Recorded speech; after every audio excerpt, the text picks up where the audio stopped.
नमस्कार। नमस्कार चौहान जी। बोलिए, क्या कहेंगे? चौहान जी, बधाई आपको। आप कितना सुंदर कार्य कर रहे हैं। धन्यवाद। हेलो। हाँ हाँ, धन्यवाद। हाँ, और मैं एक भूविज्ञानी हूँ और सुभाष चंद्र बोस के चेले हैं हम। वाह, ठीक है। बिल्कुल। मतलब हम आपके लोग जो आपके है गरम दल के कई लोग हमें एरोगेंट बोलते हैं। ये भ्रष्टाचारियों के खिलाफ हम लोग जो है थप्पड़ मारने में भी देर नहीं करते हैं। मैं आपके लिए एक खुशखबरी बताना चाहूंगा कि अन्ना हाँ जी। हजारे जी अपने आप को गांधीवादी नेता कहते हैं, लेकिन रिसेंटली उन्होंने ये कहा है कि भ्रष्टाचार के हाँ खिलाफ अब लड़ाई शिवाजी के रास्ते से करनी पड़ेगी। हाँ जी। मतलब आपके रास्ते को सही मान रहे हैं और उस रास्ते पर चलने के लिए तैयार है अन्ना जी। धन्यवाद। अब भ्रष्टाचार के खिलाफ निर्णायक लड़ाई का टाइम आया है और इस निर्णायक लड़ाई में अन्ना हजारे जी जंतर मंतर पर दिल्ली पर 5 तारीख से अनशन पर बैठ रहे हैं और देश भर के लोगों को आह्वान किया है कि वो उपवास करें एक दिन का भ्रष्टाचार के इस आंदोलन के खिलाफ 5 तारीख का। और साथ में इस आंदोलन को समर्थन देने के लिए दिल्ली में आए 5 तारीख 6 तारीख, जिस दिन तक सरकार इस विषय पर कोई ठोस निर्णय नहीं लेती तब तक अन्ना हजारे जी अपने अनशन को जारी रखने वाले हैं। आप भी दिल्ली आए, सब मैं खुद आपको आह्वान कर रहा हूं और हम इस पूरे आंदोलन को समर्थन भी कर रहे हैं। एक कॉलर, उनसे बात करते हैं। नमस्कार। हाँ, नमस्कार जी। बोलिए। मैं प्रदीप आर्य कुरुक्षेत्र से बोल रहा हूँ। बोलिए प्रदीप जी। और आपको बधाई के साथ साथ जैसे अन्ना हजारे जी ने कदम उठाया है और आपने जो सूचना दी है अभी कि जो गांधीवादी नेता थे आजकल उन्होंने भी शिवाजी का नाम लेकर के और आंदोलन में जान फूंकने का एक कदम उठाया है। बिल्कुल। क्यों? और दूसरा जो प्रयास आपने किया है कि अन्ना हजारे की आवाज के साथ देश की आवाज जुड़े, इसलिए आपने ये कार्यक्रम किया है, उसके लिए भी आप बधाई के पात्र हैं। धन्यवाद। और मैं चाहूंगा कि परसों ये कार्यक्रम है, मैं खुद इस कार्यक्रम में सम्मिलित होऊंगा। अन्ना हजारे जी के अनशन पर जंतर मंतर पहुंचूंगा।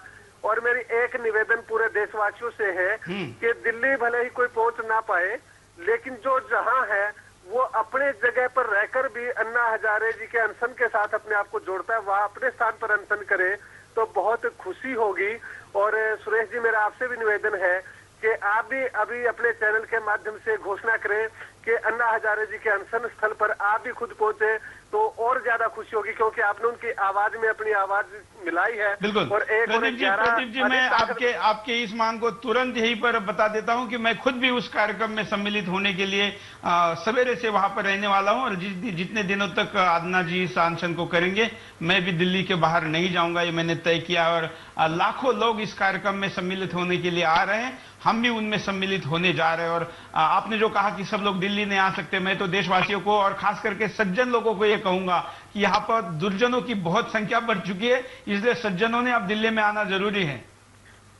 हाँ, बिल्कुल ठीक आपने फरमाया कि जब इस देश के भ्रष्ट लोग एक प्लेटफार्म पर इकट्ठा हो सकते हैं तो हम अच्छे लोग जो राष्ट्र भक्त हैं, जो राष्ट्र को सुरक्षित देखना चाहते हैं, जो राष्ट्र में एकता पैदा करना चाहते हैं, तो उन सब के लिए एक बहुत अच्छा प्लेटफार्म आज ये दिया है अन्ना हजारे जी ने। हालांकि उनकी जो आयु है वो इस काम के लिए नहीं थी, लेकिन तो एक कहावत है कि रण, दान और भक्ति हमेशा जवानी में होते हैं, लेकिन उन्होंने अपनी वृद्ध अवस्था में के मुहिम को छेड़ा है। तो हम सब भारतीयों का फर्ज बनता है कि उनकी मुहिम में कदम से कदम मिला करके चले और उनकी हौसला अफजाई करें। और जब तक ये जन लोकपाल नियुक्त ना हो जाए तब तक हम इस मुहिम को पीछे ना करें। एक तरफ सरकार बात कर रही है कि लोकपाल तो ले आएंगे, लेकिन वो लोकपाल जो होगा वो उन भ्रष्ट नेताओं द्वारा बनाया हुआ लोकपाल वो हो सकता है। बिल्कुल, जैसे अभी फिलहाल में सीवीसी है जो थॉमस को जैसे लाके बिठाया है, जो पामोलिन घोटाले के नायक रहे हैं और उसी खलनायक को यहाँ पर सीवीसी के रूप में बिठाया है, जिसको सुप्रीम कोर्ट ने भी आपत्ति की है। देखिए, ऐसे में तो दूध की रखवाली बिल्ली के हाथों दी जा रही है। बिल्कुल। तो बिल्ली कभी दूध की रखवाली नहीं कर सकती, वो खुद दूध को पी जाएगी। वही स्थिति आज जो कमेटी बन रही है, क्योंकि वो खुद भ्रष्ट है और भ्रष्ट के खिलाफ भ्रष्ट व्यक्ति कभी भी निष्पक्ष जांच कर नहीं सकता। ऐसे में जो जन लोकपाल है, जो अन्ना हजारे जी की मांग है कि इस लोकपाल के लिए जो कमेटी गठित हो उसमें कुछ लोग सरकार के पक्ष की तरफ से हो और कुछ जो सामाजिक स्तर से जिन्होंने इस विधेयक का मसौदा तैयार किया है, जैसे अरविंद केजरीवाल जी हैं, अपना ये किरण बेदी जी है, हेगड़े जी हैं, अन्ना हजारे जी हैं, अग्निवेश जी, इन जैसे व्यक्तियों को उस कमेटी में गठित करके सरकार उसका घोषणा करे। और अभी मैं आज अखबार में पढ़ रहा था कि सरकार का कुछ दबाव है कि किसी तरह ये अपने आंदोलन को वापस ले ले। तो जब सरकार उन पर दबाव बना रही है तो क्यों नहीं सरकार यदि अपनी ईमानदारी से एक घोषणा कर दे कि ठीक है, जो मांग है और जनहित में है, राष्ट्र हित में है, उसकी घोषणा करने में अभी तक सरकार देरी क्यों लगा रही है? इससे सीधा सीधा जाहिर होता है कि सरकार की नीयत में कहीं ना कहीं खोट है। बिल्कुल, नियत में खोट है और इसलिए नियत बदलने के लिए वहां पर जाकर ताकत दिखानी जरूरी है। अन्ना हजारे जी आंचल पर बैठ रहे हैं। आप क्या सोचते हैं इस पूरे आंदोलन के बारे में? क्या राय है आपकी? आप हमें बता सकते हैं। स्क्रीन पर चल रहे नंबरों पर फोन करके आप भी अपनी बात को रख सकते हैं। नमस्कार। हेलो, नमस्कार। मैं बोल रहा हूँ छत्तीसगढ़। बोलिए, क्या कहेंगे इस मुद्दे पर आप? सर, मेरा मुद्दा ये है कि आज से 10 साल पहले देखिए भ्रष्टाचार बहुत कम था, इतना नहीं था। अभी भ्रष्टाचार ज्ञान फैलाव हो गया है, इतना भ्रष्टाचार बढ़ गया। हर चीज को देख लीजिए, महंगाई इतना बढ़ गया है, हर चीज में महंगाई। आप कह रहे हैं खाना पीना, हर चीज खाद्य पदार्थ हो गया, रहन सहन, ओढ़ने कपड़े, सभी हर चीज में महंगाई इतना बढ़ गया है। भ्रष्टाचार कोई सैलाब ही एकदम सब जैसे सुनामी आता है, सुनामी की तरह ही सैलाब बढ़ते जा रहा है भ्रष्टाचार का। ऐसा लगता है कि जो गरीब है कुछ दिन में तो खाने के लिए लालच पड़ जाएंगे। और सरकार वादा करते हैं कि हम 2 रुपये चावल दे रहे हैं, फ्री में बांट में चावल, तो चावल किसको जा रहा है? सब जनता का ही जा रहा है। बिल्कुल, मतलब है लोगों के ही जेब से आप निकाल कर एक तरीके से इसका खर्च कर रहे हैं। हाँ, वो तो यही तो बताना चाहता हूँ सर। लोग तो पैसा लूट रहे हैं, लोगों को ही खर्चा कर रहे हैं। ये कैसा है बताइए आप ही? बिल्कुल, ये भ्रष्टाचार को और बढ़ावा दे रहे हैं। बिल्कुल, धन्यवाद। भ्रष्टाचार रोकने के लिए जन लोकपाल नियुक्त किया जाए, ये इस विषय पर हम आज आपसे बात। हाँ, नमस्कार, जय हिंद। नरेश प्रताप बोलता है सर, पानीपत हरियाणा से। हाँ, बोलिए। हाँ सर, मैं आपको एक तो सुदर्शन चैनल को और एक पूरे भारतवर्ष की तरफ से आपको इस बारे में धन्यवाद देना चाहूंगा कि आपने जो अन्ना हजारे जी ने लोकपाल के लिए जो मुद्दा उठाया भ्रष्टाचार के विरुद्ध, आपका चैनल और आप इस मुद्दे को बहुत पहले से ही आप इस दिशा में कार्य कर रहे थे और आपको उस मुद्दे पे आगे बढ़ने का बहुत अच्छा अवसर मिला। और मैं यही चाहूंगा कि आप इस मुद्दे से जुड़ के और पूरे चैनल को इस मुद्दे के प्रति प्रेरित करके और लोगों में एक जन आंदोलन के प्रति अग्रसर करें और जनता को भ्रष्टाचार के विरुद्ध कार्य करने के लिए प्रेरित करें सर। बिल्कुल, और आपको याद होगा कि कितने दिनों से हम भ्रष्टाचार के मुद्दे को उठा रहे हैं और बिंदास बोल में हमने सबसे ज्यादा टाइम अगर किसी एक विषय को दिया है तो भ्रष्टाचार के खिलाफ दिया है और अब वो रंग ला रहा है। कार्यक्रम के बाद भी और कार्यक्रम के दौरान भी इतने लोग फोन करते, इतनी चीजें और भ्रष्टाचार के प्रकरण भेजते हैं कि हमने उन सब के लिए भी एक अलग से डिपार्टमेंट सुदर्शन में शुरू किया है।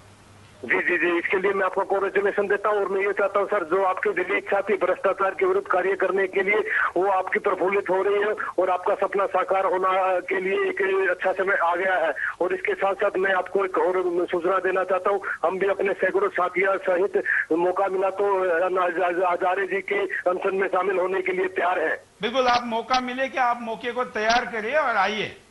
जी जी जी, नमस्कार। और दूरदर्शन चैनल को मैं इसके लिए हार्दिक बधाई देता हूँ सभी साथियों की तरफ से और हरियाणा वासियों की तरफ से। बिल्कुल, हम सब लोगों को कहेंगे कि आप ज्यादा से ज्यादा लोग आने का प्रयास करिए। एक और कॉलर बात करना चाहते हैं। हेलो, मैं राकेश बिलासपुर से बोल रहा हूँ सर। ये देखिए, जैसे कि इतना भ्रष्टाचार बढ़ गया, जनता को जागृत होकर पूरा सरकार के खिलाफ रोड में आना चाहिए और पूरा भ्रष्टाचार के खिलाफ आवाज उठानी चाहिए, तभी हमारे देश के सरकार के मन मतलब जागृत हो पाएंगे। बिल्कुल, इतना ज्यादा हो गया है सर, बिल्कुल बर्दाश्त से बाहर हो गया है। बिल्कुल, इनफ इज इनफ। 3 साल से आप देख रहे हैं भ्रष्टाचार की दुनियादारी खिलाफ हो रहे हैं। ये बिल्कुल हमारे देश की जनता को जागृत होना चाहिए। खून पता नहीं कैसे मतलब खौल नहीं रहा है। बिल्कुल सही, कोई भी नहीं रहना चाहिए जनता को। बिल्कुल, धन्यवाद। यहाँ पर बात करने के लिए लोग काफी भावना विवश होकर अपने मुद्दे को रख रहे हैं। आप भी इस मुद्दे को रख सकते हैं। हम यहाँ पर अब आपको फर्क दिखाते हैं कि सरकार इतने दबाव के बाद बिल को लाने के लिए तो तैयार हुई है, जो कि कई सालों से बात हो रही है, लेकिन उस बिल में कुछ नहीं है। जो बिल अन्ना हजारे जी लेकर आए हैं और सरकार ला रही है, लोकपाल और जन लोकपाल, क्या फर्क है दोनों में? देखिए, देश के 17 राज्यों में लोकायुक्त हैं, लेकिन उनके अधिकार, कामकाज और अधिकार क्षेत्र एक समान नहीं है। जांच के लिए लोकायुक्त का अन्य सरकारी एजेंसियों पर निर्भर होना उनके कामकाज को तो प्रभावित करता ही है, मामलों को निपटाने में भी विलंब होता है। यूपीए 2 ने अभी लोकपाल विधेयक का प्रारूप तैयार किया है, जिसे जल्द ही पारित कराने की बात कही जा रही है। लेकिन समाज का एक बड़ा एवं प्रबुद्ध वर्ग इस विधेयक से खुश नहीं है और भ्रष्टाचार के खिलाफ इस सरकारी कवायद को महज खानापूर्ति मान रहा है। ऐसा मानने के पीछे लोगों के पास कुछ ठोस वजह भी है। उनका कहना है कि सरकार द्वारा तैयार किए गए विधेयक की जद में केवल राजनेता ही आ रहे हैं। अधिकारियों और न्यायाधीशों के खिलाफ जांच करने का अधिकार लोकपाल को नहीं दिया गया है। जाहिर है भ्रष्टाचार के सबसे बड़े पोषक यानी अफसरों के लिए यह किसी राहत से कम नहीं है।